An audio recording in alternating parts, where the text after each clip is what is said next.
तर आता आज दुपारी आचारसंहिता लागणार असली तरी सगळ्यांनाच प्रतीक्षा आहे ती उमेदवार यादीची।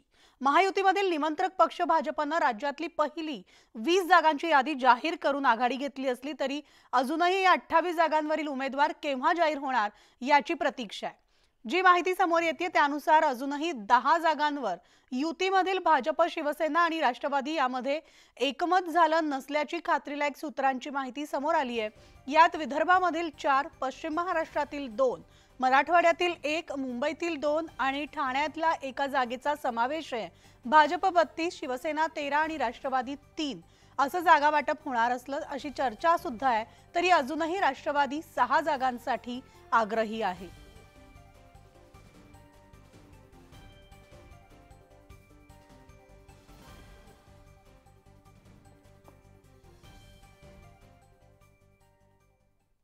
आणि दुसरीकडे आता सिल्वर ओकवर घडामोडींना वेग आलेला असून काँग्रेसचे बडे नेते शरद पवारांच्या भेटीला सिल्वर ओकवर दाखल झालेले होते। के सी वेणुगोपाल, रमेश चेन्निथला, बाळासाहेब